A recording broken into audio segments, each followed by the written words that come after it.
Namaste. It's a wonderful opportunity to speak with you today. Thank you, FADA and associated sponsors, for the opportunity to present IHS Markit's view on the automotive industry, both in India and globally, as well as what we see going forward in the mid to long term.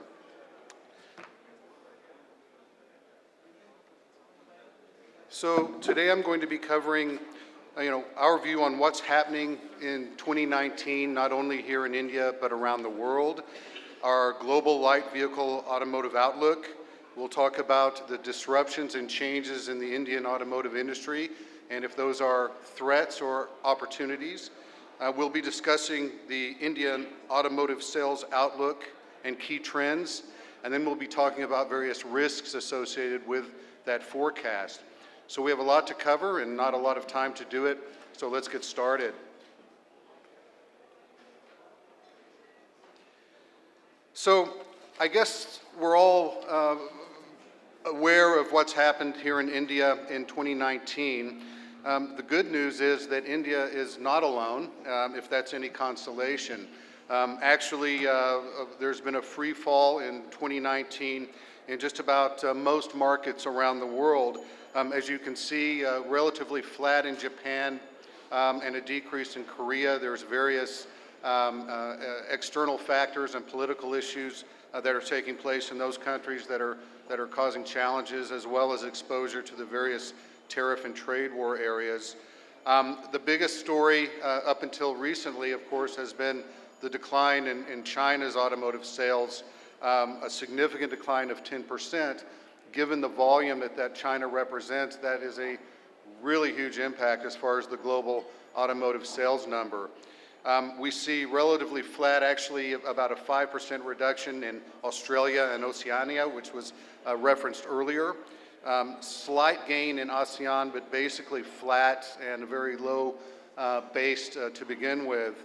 And then we come to India and the Indian subcontinent, where we have seen a 9% drop so far this year in 2019.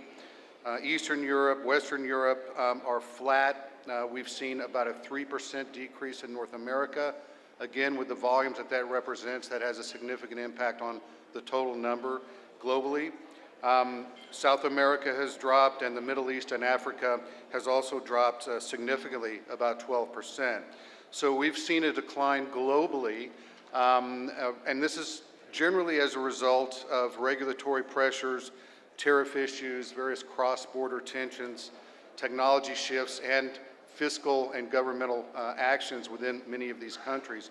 And incidentally, when I say light vehicle, from IHS Markit's perspective, light vehicle includes passenger vehicles and light commercial vehicles less than 6 tons.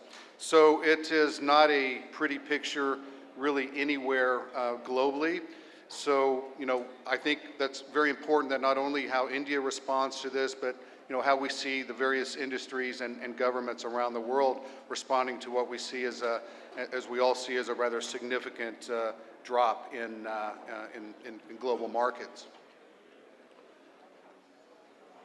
So now we'd like to talk a bit about our global light vehicle automotive outlook. I'm pleased to say that we actually see an improvement in the situation after 2019, beginning in 2020 and moving forward for the next 6 years to 2025. Interestingly, we're going to see most of this growth in emerging markets around the world. In fact, the more developed economies will continue to have declines in aggregate globally. We'll be seeing a 15 million unit growth in total sales in the emerging markets, and as I say, a decrease of 6.5 million in the advanced markets. And if you can take a look at the specific countries, Japan will be relatively flat, South Korea as well, but we see China growing at a 4%. And by the way, these are compound aggregated growth revenue year on year, so this is annual growth rate. We're going to see 4% in China, 3% in Australia and Oceania. So for our Australian friends, We do believe that help is on the way. It's going to get a bit better. ASEAN is going to continue its growth. Now, Western Europe is going to remain flat, but interestingly, Eastern Europe, which is really considered continue to be an emerging market, is going to grow in 6%. Happily, we see the Indian subcontinent growing at a 6% compound annual growth rate over these years to 2025. North America flat, South America a 4% growth. Middle East and Africa will resume a growth trajectory of 8%, and the rest of the world for a 2% CAGR growth rate. So from an 89 million total units sold in 2019, we see annual sales in 2025 at 103 million. So in fact, we don't see this as a long-term challenge and a long-term problem. It certainly doesn't alleviate the challenges and the pain that we're seeing now in the markets around the world, but we are in fact very confident that the industry is going to be growing going forward. One of the interesting things about this, and again with India and the subcontinent going to be growing to a 6% annual growth rate by 2025, I think this is really an interesting area for us to discuss, is how India and the Indian subcontinent have really developed as a market, as a global market over these various years. As you can see, in 2011, India wasn't even in the top 3 world markets. It wasn't in the top 5. India was 6, behind Brazil and Germany. By 2018, India was now the 4th largest automotive market in the world. And that's an extraordinary accomplishment. And in fact, I think that everyone in this room, deserves credit for significant hard work, dedication, flexibility, and fundamentally, taking an opportunity to grow, whether it be the government, whether it be OEMs, suppliers, and the dealers, here in this room. It's a significant accomplishment to grow, considering, that it fundamentally came from nowhere regarding the top 5 markets. What we see now in 2025 is that we are seeing India will become the 3rd largest automotive market in the world. Now, this is a little bit later than what we had previously forecast due to what's happening this year, but we are confident that this is going to be the reality of India's automotive market. This will create some significant changes, we believe, in the way that business needs to be approached, and it will provide both challenges as well as opportunities. I think one of the most important challenge, or the most important change, is that India will have to start developing a global player mentality, meaning that there's really no secret now as to what will happen, and to the benefits of being a player within the Indian market.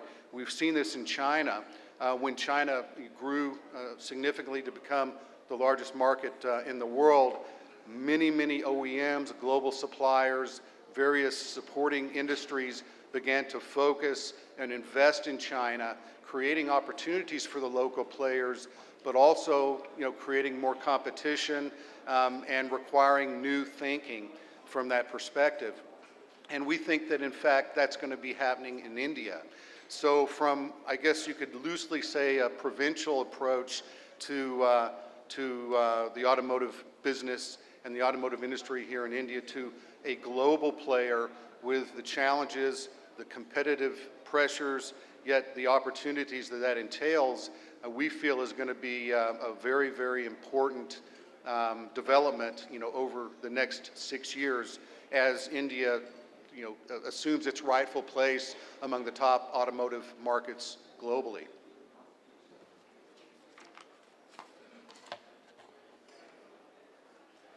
So let's talk a bit about some of the changes and disruptions that we see that are going to be happening in India over the coming years.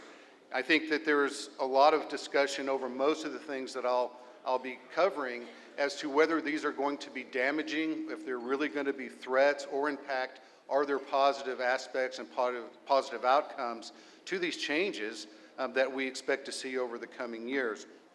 The first and I think the most obvious change that we're experiencing now and seeing many of the effects of is the move to BS6.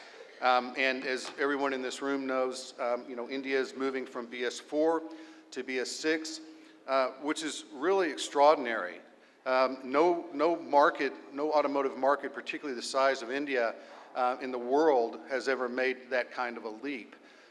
It says loads about the level of innovation that we see with the industry here in India, the forward-thinking aspect of government planning, although I think we'll all agree that many times governments are not fully aware of the impact of regulations and these changes on the industry, whether at the manufacturer or the supplier or the dealer level. But it's an amazing, ambitious goal, and we are in fact, I think, currently seeing a bit of challenge in the marketplace as a result. However, we, as you've seen previously, we think that India is going to be recovering next year from this particular challenge and the slowing impact of the move to BS6. Now, there's no doubt that a move to BS6 is going to create a higher ownership cost of vehicles. There's no doubt that it's has required, will require significant investments from OEMs, suppliers, and the dealer networks as well. And there's a good chance that fuel economy will be impacted, as well as the performance and drivability of vehicles in order to meet those particular standards and requirements. That's a challenge. It also impacts, of course, inventory and the ability to move the BS4 vehicles, through the inventory pipeline, and bring in the BS6 vehicles. And I think everyone's aware of that. We at IHS Markit actually, however, see this to be fundamentally a significant benefit for India's automotive industry in the mid and long term. It's going to allow industry here in India and for the vehicles to be equipped with the latest technology globally, among the best practice from a technology perspective. There'll be less pollution, which is obviously the reason for this to begin with. And we all understand the challenges that India faces, as well as many other emerging markets around the world, in clean air and environmental challenges. This is clearly going to help that. And I think importantly from a commercial aspect is that it's going to open up significant global sales and marketing opportunities for the Indian automotive industry, because in fact Indian cars then will be compliant with the most advanced regulations in any market in the world, whether that be in developed countries or certainly in developing countries. There'll be global standards. There won't be a question of, well, can we look at this particular market, from that perspective. It'll be more of a commercial aspect, and generally with the cost advantages that we see in manufacturing platform they have in India, we think that the export opportunities are going to be substantial once the Indian vehicles have this type of capability and meet these particular standards. It's also going to, in our opinion, create a lot of more focus and more investment coming into India, particularly in the R&D areas and in testing centers, because again, global manufacturers can leverage, the Indian market for testing that will be valid and will be applicable in their own markets and all markets globally. So from our perspective, the BS6, while certainly a challenge, the Indian automotive industry is up to that challenge, and we feel that it's going to be a long-term positive for the industry, both within India and globally.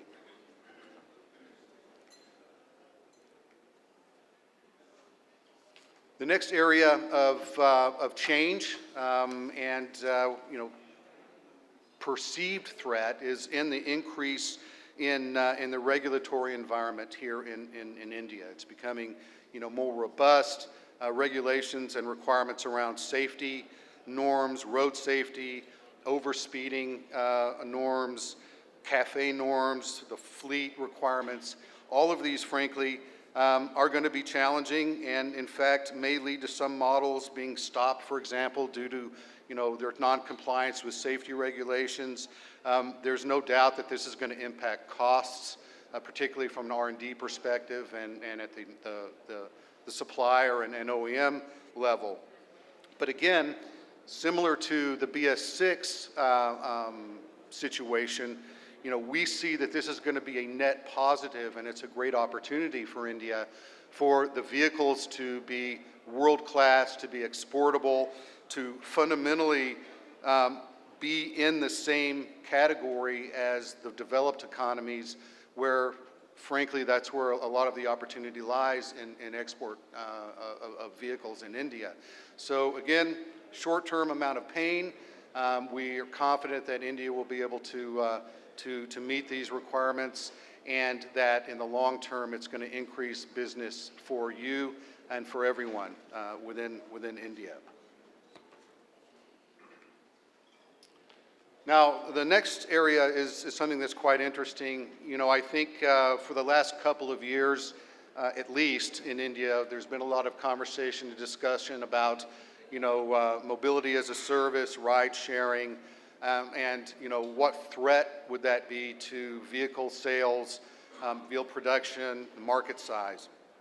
Interestingly, what we see is that the market for ride sharing in India is very unique as far as filling a significant demand from a various population of riders.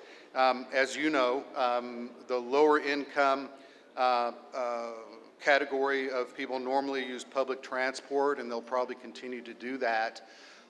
When you grow and you go up the income scale, then you're seeing more of motorcycles, and you go through the rickshaws or the cyclos, but then to two-wheelers and motorcycles, which is a significant part of the population of drivers here in India.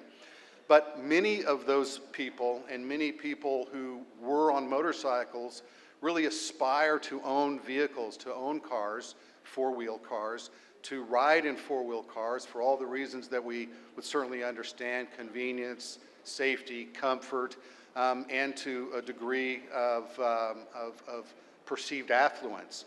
Now, ride sharing really fits that bill in India, and it fundamentally puts people who would historically be riding on motorcycles into passenger vehicles, and it allows them to leverage passenger vehicles and four-wheel modes of transport, before they're able to purchase their own vehicles.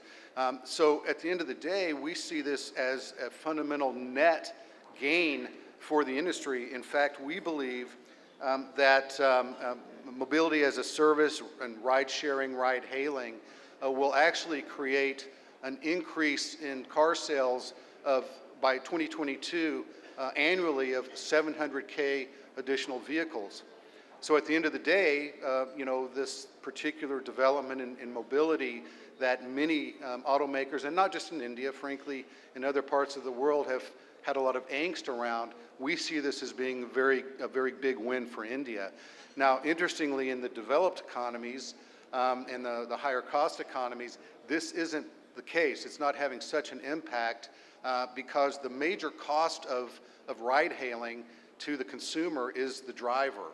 And driver costs are extremely high vis-a-vis emerging markets in India, in North America, and Europe, and Japan.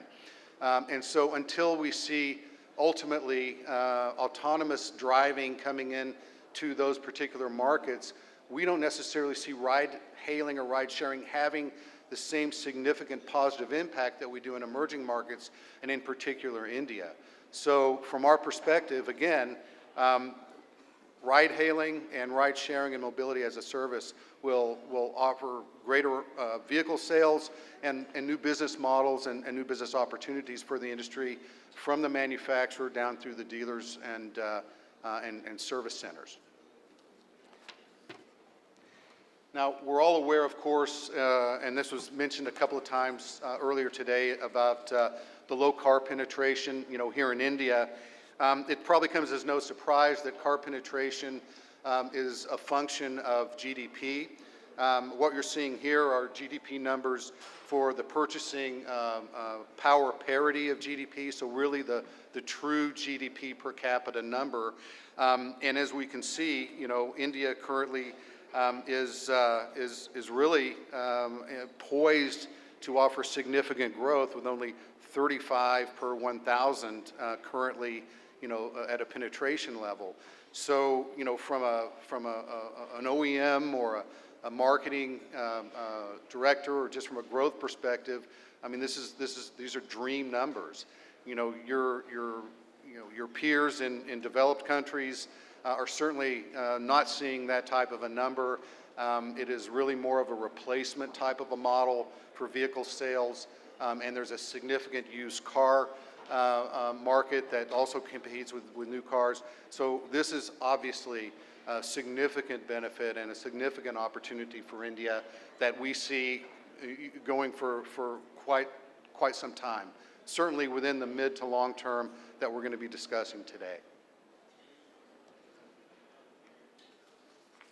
Now, another area that we believe is going to have a significant benefit to the Indian automotive industry across the board, again, the entire value chain, including the ladies and gentlemen in this room, is a voluntary vehicle modernization program. Now, there's been no government announcement here in India that there's going to be a scrappage scheme, yet there have been whispers, these whispers growing a bit louder. We believe that, in fact, there's a very good possibility or probability that, in fact, a scrappage program will be put in place here. So, an end-of-life policy for vehicles it'll be the first time that this ever occurred in India. Certainly, it's a game changer.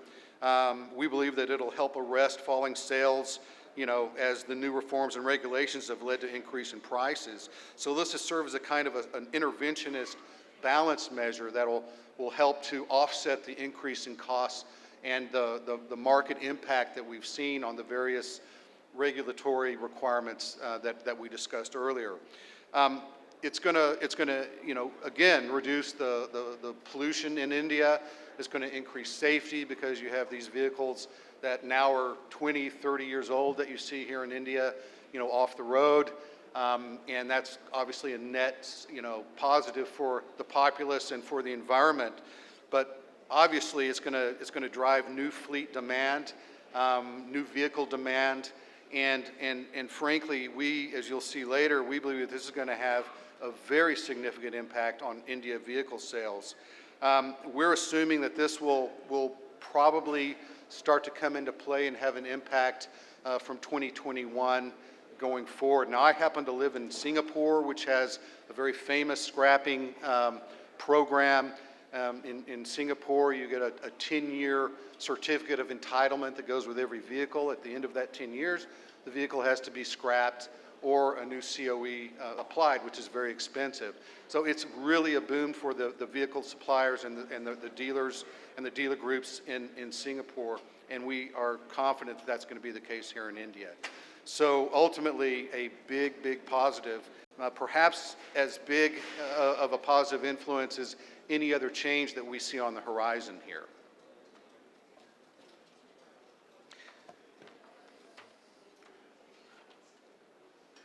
So let's get to our particular view on exactly what's going to be happening, here in India, over the next few years. Now, again, from our perspective, we're talking about passenger vehicles and light commercial vehicles that are less than 6 tons. And this has been discussed pretty much all day. The industry is going through a historic drop now for the reasons that we've discussed. Different structural reforms in banking have led to a tightening of liquidity in the market, and reforms like GST have disturbed the working cycle of really all businesses, leading to a showdown across the board, which of course leads to reduction in demand for vehicles. The GDP growth rate, which was referenced several times today as well, has slowed. Lower spending in urban centers and a slowdown in rural growth obviously have crimped consumption across the board, not just with vehicles. Private investment's not really picking up, and government investment really is only driving the economy now. Uncertainty over demand pattern, after the BS6 implementation, exit of players like Maruti Suzuki from diesel cars, may be a deterrent to the growth of the Indian automotive industry currently. Anytime that you have lack of clarity or risk, generally that's going to result in a lack of growth or a lack in buying, both from a business perspective as well at the consumer level. So I think we all know and we understand what's happening. Now, there's also been a lot of intervention and changes within government policy, not just in India, but that's really had an impact globally. But in the midterm, we see a growing middle class. We see the low car penetration that I referenced earlier, and looking to focus more on profit. And the young demographics and strong macros due to an improvement in the macro economy here as driving sales. And again, relative to the scrappage policy that we expect will be in place by 2021, we actually see India growing next year from vehicle sales at a 1.8% growth, but really starting to take off in 2021, 22, 23, primarily due to the fact that the BS6 impact will have been worked through, inventory will have been turned, and the scrappage policy we expect will be in place. So that, in our opinion, and hopefully that will make everyone feel a little bit more positive about what's going on, we do see India growth picking up significantly. There may be a bit of a drop around 2024, which would be due to more of a payback around the scrappage benefit and the growth there. But all in all, we see a very robust growth rate for the Indian automotive industry beginning next year and accelerating through 2025. Some other developments that just in general market that we see happening here in India, most of the OEMs such as Mahindra, Nissan, are working, to align with the vision of Indian government to make the EV and greener cars like CNG and hybrids. So I think everyone here understands that EV is a big change that's going to be coming. More and more vehicles, more and more investment in that. We see entry of Chinese OEMs coming to India. Certainly Great Wall and MG Motors are already here. We think that that's going to increase, which will probably create more opportunities for the dealer community in that regard, as well as competitive pressures as well. There's new innovations and business models, such as park and ride on electric scooter that Hyundai has introduced, with the electric scooter available with the car, so you park and then get on the scooter. We see mid-size SUVs continuing to grow, and we believe that's really the most happening segment that's going to be taking place in the short to mid-term. Introduction of Tata Harrier, the MG Hector, Kia Seltos, all of these we believe will continue to define the changes in the Indian automotive industry. We believe that mobility as a service, in addition to creating an increase in vehicle sales up to 700K a year, will actually provide new business models and new business opportunities, such as vehicle by subscription. That's going to continue to be a development in the market. And we see, frankly, a stronger focus on the rural markets, the smaller cities in India. We believe that there's going to be more investment in dealers and coverage in that particular space. Just some trends as far as fuel types. We actually see gasoline increasing rather significantly from a market share perspective. Alternative fuel is going to, still at a low base, will start to grow. The biggest impact that this is going to have on diesel vehicles. For diesel engines to be able to meet the BS6 requirements and other requirements is a significant investment. and the diesel engines then will be a larger component of the vehicle cost. So diesel engines will probably only be available in the premium large vehicle market, and we see the smaller vehicles and the smaller passenger vehicles fundamentally moving to petrol.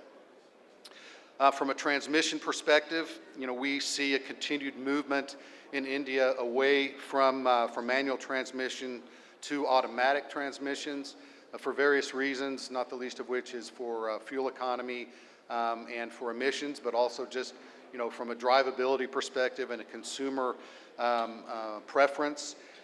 This is going to have obviously an impact on the suppliers. It's very difficult to retool a manual transmission factory to an automatic transmission factory, but it's definitely going to impact the feel and the mix of vehicles here in India, over the coming years. Now, no forecast is perfect. It's impossible to be 100% accurate. And so I would want to call out some of the risks and some of the areas that may impact the accuracy of what I've just shared with you. There may be potential reactionary measures at the city or the state level, bans of particular vehicles or particular classes of vehicles.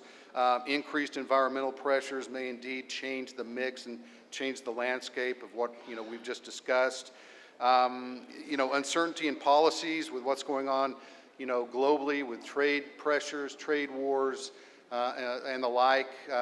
That's very volatile currently, and that may very well change and impact our forecasts. In other words, geopolitical tension, whether that be wars or trade embargoes, etc., and abrupt price hikes without a stimulus to the automotive industry. So if the governments around the world, including India, don't provide the type of stimulus that we expect, then that may very well impact the accuracy of the forecast that I've shared with you today.